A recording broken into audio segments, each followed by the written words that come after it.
The Lincoln Legacy, 9 Shocking and Bizarre Facts.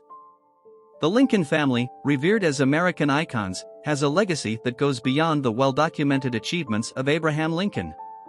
Beneath the surface of their storied history lie scandals, oddities, and tales that many might find hard to believe. Here, we delve into 9 of the most intriguing of these stories. Fact number 1. Robert Lincoln and the Curse. Robert Todd Lincoln, the eldest son of Abraham and Mary Todd Lincoln, bears the distinction of being the only individual present or nearby during the assassination or death of 3 U.S. presidents. Abraham Lincoln, on April 14, 1865, his father was fatally shot by John Wilkes Booth at Ford's Theater. Robert wasn't at the theater but arrived shortly after his father was shot. James A. Garfield, on July 2, 1881, President Garfield was shot by Charles J. Gutierrez at a Washington, D.C. train station. By sheer coincidence, Robert was at the same location, though he did not witness the actual shooting. William McKinley, on September 6, 1901, President McKinley was shot by Leon Zalgos at the Pan American Exposition in Buffalo, New York. Robert was once again nearby. Due to these eerie coincidences, rumors began to circulate about a so-called curse tied to Robert. Some speculated that he brought bad luck to presidents, while others thought it was mere coincidence. Regardless, Robert himself was said to be deeply disturbed by these events and supposedly declined future presidential invitations. Number 2. Mary Todd's excessive spending. During the tumultuous times of the Civil War, Mary Todd Lincoln's penchant for spending raised eyebrows and drew criticism. As the First Lady, she initiated extensive renovations and redecorations of the White House. Her desire to bring European elegance to the White House saw her spending nearly $27,000, equivalent to $800,000 today, on lavish items including imported china, crystal chandeliers, and luxurious wallpapers.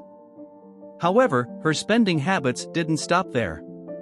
She was known for her frequent shopping sprees, acquiring costly dresses, jewelry, and accessories. One of the most talked about scandals was the incident of the missing slippers. Mary ordered an expensive pair of custom-made slippers but later denied receiving them, leading to a public uproar when the vendor aired his grievances. Number 3. Mary's seances. The death of the Lincolns' 11-year-old son Willie in 1862 devastated Mary Todd Lincoln. Searching for solace and a way to communicate with her departed child, she turned to spiritualism, a movement that gained popularity in the 19th century. The White House became a venue for seances, with renowned mediums of the era attempting to bridge the divide between the living and the dead. Mary's belief in these events deepened after her husband's assassination, further fueling her desire to connect with the spirits of her lost loved ones. While President Lincoln is also said to have attended a few of these sessions, there's debate among historians about the extent of his belief or involvement in spiritualism. Mary's intense involvement, however, was looked upon with skepticism by many and added another layer of controversy to her already scandal-filled reputation. Number 4. Mary Todd's opiate addiction. In the 19th century, laudanum, a potent tincture containing opium, was a commonly prescribed remedy for various ailments, including pain and insomnia. However, its addictive nature was not as widely recognized. Following a series of tragic events in her life, including the deaths of her children and the assassination of her husband, Mary Todd Lincoln turned to laudanum as a means of solace.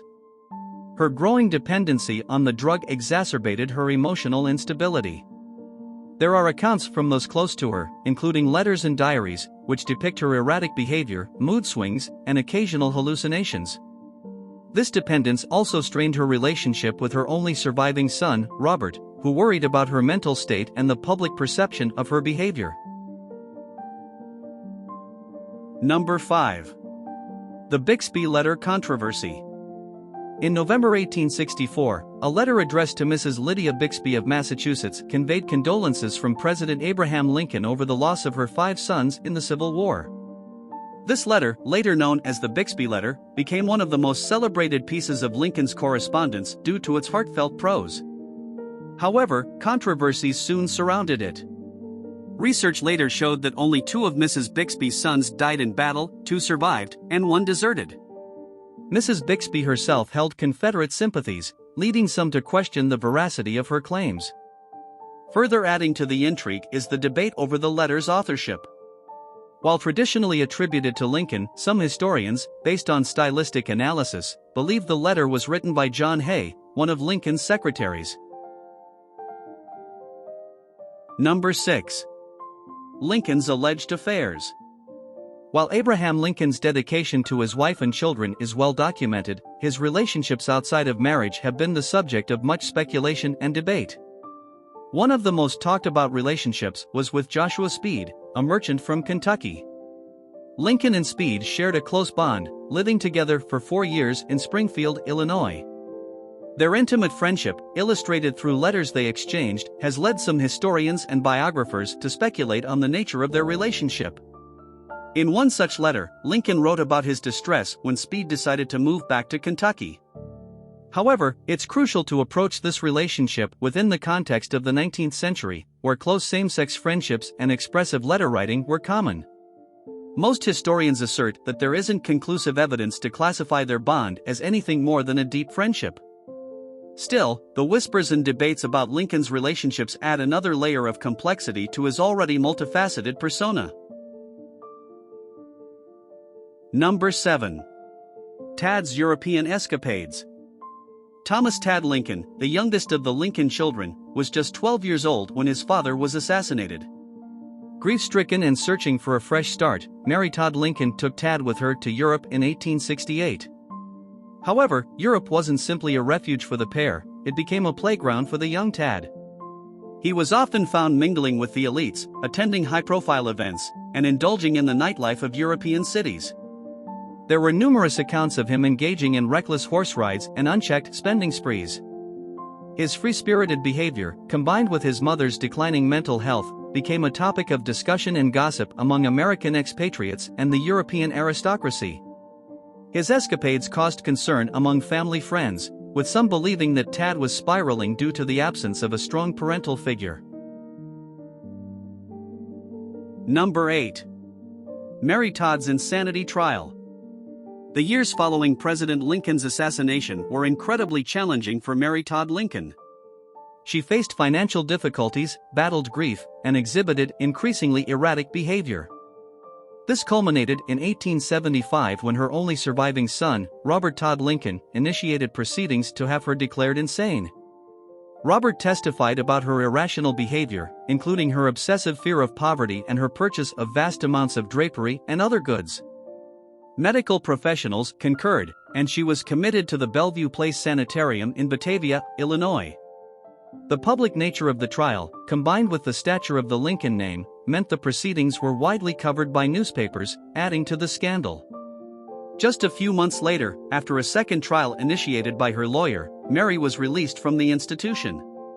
She lived the remaining years of her life in relative seclusion, estranged from Robert and harboring resentment for what she perceived as a betrayal. Number 9.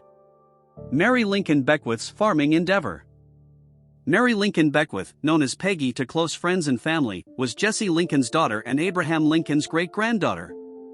Born into a world of privilege and expectation, Peggy surprised many by choosing a relatively unconventional path for someone of her status, farming.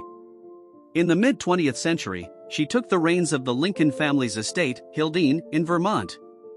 Instead of selling it or turning it into a mere symbol of the family's legacy, she actively managed and worked the farm. While many found her choice unexpected, considering her heritage, Peggy's endeavor showcased her independent spirit. Her dedication to farming was seen by some as a reflection of the down-to-earth values of her great-grandfather, but it still raised eyebrows among the elite.